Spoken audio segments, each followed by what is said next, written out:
जो है ना यूएस एम्बेसी की तरफ से जो है ना ये एक अपडेट आई है और ये फ्रीक्वेंटली मतलब पिछले कई दिनों से लगातार आ रही है। तो इसमें जो है ना वो बता रहे हैं, इसमें जो हमारे नायल कंसल्टेंट वाले भैया हैं ना वो थोड़ा गलत बता रहे हैं, वो ठीक से आपको इन्फॉर्म नहीं कर रहे। आप उनकी मैं स्क्रीनशॉट लगा रहा हूँ, इस वीडियो को जाके देख लें। यहाँ पे उन्होंने लिखा है कि हमने जो है ना आपके प्रोसेसिंग टाइम को यूएस वीज़ा का जो इंटरव्यू है और आपकी एप्लीकेशन है उसको रिड्यूस करने के लिए जो है ना मतलब उसको रिड्यूस किया। तो आप जब हमने रिड्यूस किया तो इसको आपने यहाँ पे एक चीज़ इंश्योर करनी है। वो कह रही है कि आपका जो DS-160 फॉर्म नंबर है, ये देखें DS-160 फॉर्म नंबर जो कि बार कोड जिसका शुरू होता है विद AA, इसको आपने अपडेट करना है 72 घंटे से पहले यानी आखिरी 3 दिन से पहले आपने अपडेट कर लेना है। ये ना हो कि आप आखिरी 2 दिन 48 घंटे रह रहे हो या 72 घंटे से कम रह रहा हो और आपने अपडेट करना है आपकी अपॉइंटमेंट से। The correct DS-160 form should be appear on your appointment confirmation letter. अब इसका मैं आपको जो है ना फिजिकली दिखाता हूँ कि वो क्या कहना चाह रहा है यहाँ पे। You should ensure was complete, यानी 12 महीने से जो है ना कम टाइम में अगर है तो कोई इशू नहीं है। अगर 12 महीने से भी ज़्यादा का टाइम हो गया है आपके DS-160 को, तब आपने जो है ना इसको दोबारा जो है ना रीफिल करना है और उसकी इन्फॉर्मेशन, क्योंकि 1 साल का टाइम से ज़्यादा हो गया, अगर 12 महीने से ज़्यादा टाइम हो गया आपकी एप्लीकेशन आपके अपॉइंटमेंट को टाइम को, तो आपने वहाँ पे जो है ना दोबारा चेक करना है कि भाई हमारी कोई चीज़ें अपडेट तो नहीं हुई, कहीं पे आपने ट्रैवल तो नहीं किया, या कुछ आपने पासपोर्ट या बहुत सारी चीज़ें हो सकती हैं जो अपडेट हुई हों आपकी।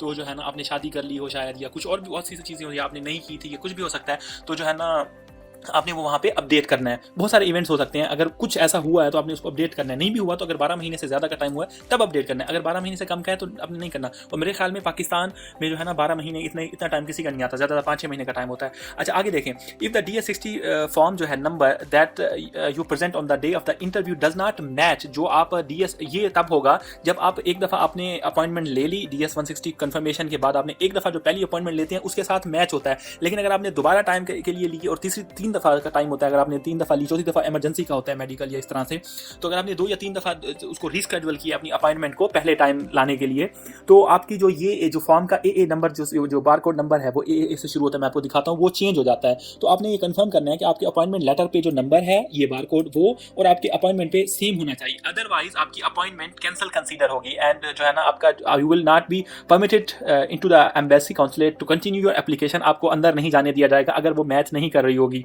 ठीक है। तो आपको नई अपॉइंटमेंट लेनी होगी इस सूरत में, अगर आपका वो मैच नहीं होगा। वो कैसे करेंगे, यहाँ पे उन्होंने बताया, need your update DS-160 log in ये, और जो है ना इन्फॉर्मेशन आप इसको दोबारा सेव करें, रिप्रिंट करें और वो अपने साथ लाएं। अब आपने करना कि आपने जाना है यहाँ पे जाने के बाद आप यहाँ पे जब जाएंगे इसे लॉग इन करेंगे। लॉग इन करने के बाद आपने जो है ना आपके पास कुछ ऐसा जो है ना वो खुल के आएगा। अब आपने जाना है यहाँ पे, आप अपनी अपॉइंटमेंट हिस्ट्री देख लें क्या आ रही है। उसके बाद जो है ना अगर तो वो चेंज हुई है तो फिर आपने जो है ना यहाँ पे जाना है अपॉइंटमेंट प्रोफाइल पे, और यहाँ पे आपने देखना है आपका DS-160 कन्फर्मेशन नंबर जो यहाँ पे आ रहा है वो, और यहाँ पे जो आपका नंबर आ रहा होगा ना ये वाला, और यहाँ पे इस बार कोड के नीचे और ये वाला नंबर एक ही है। अगर वो मैच कर रहा है, सेम है एज इट इज, एक लफ्ज भी आगे पीछे नहीं है, तो फिर तो आपको मसला नहीं है। अदरवाइज आपको यहाँ पे नंबर जो आपका यहाँ पे नंबर आ रहा है इस जगह के ऊपर कंफर्मेशन नंबर वाला, ये वाला नंबर DS-160 वाला कंफर्मेशन नंबर, आपने यही नंबर एज इट इज उसको कॉपी करना है, इसको नोट करना है और आपने जो है ना यहाँ जाके इसे आपने यहाँ पे डाल देना है और उसको सेव कर लेना है। सेव करने के बाद आपके पास जो है ना इस तरह का कुछ आएगा अपॉइंटमेंट कंफर्मेशन।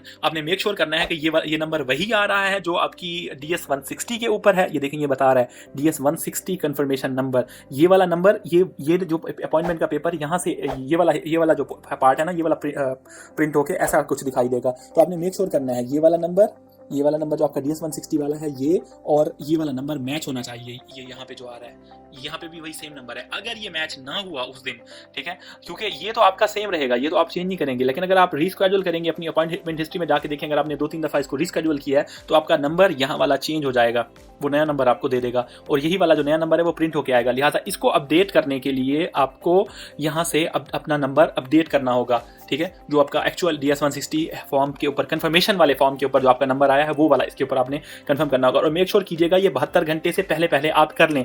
और अगर आपकी ने ये जो आपका DS-160 है उसको 12 महीने से ज़्यादा हो गए हैं तब आपने इसको दोबारा जो है ना अपडेट करना है, अदरवाइज नहीं करना। तो आप वो तो कह रहा है कि आपने DS-160 ही दोबारा से भर देना है, आपने 12 महीने का ख्याल नहीं रखना, आपने बार कोड का भी ख्याल नहीं रखना। हमारे नाइल वाले जो भैया हैं, आप समीर भाई, उनको ज़रा देखिएगा, उनकी वीडियो में स्क्रीनशॉट लगा रहा हूँ, देखें किस तरह से मिसगाइड कर रहे हैं, सिर्फ इसलिए कि वो आपसे जो है ना पैसे चार्ज कर सकें, क्योंकि आपको इस तरह से बताएंगे आप परेशान हो जाएंगे, हड़बड़ी होगी, भागेंगे, आप कहेंगे पता नहीं क्या हो गया, वो कहेंगे जी हम ये तो सारा प्रोसेस दोबारा होगा, हम आपको दोबारा चार्ज करेंगे। तो प्लीज़ इस चीज़ को मेक श्योर कीजिएगा, और ये इसका सारा सिंपल सा प्रोसेस है।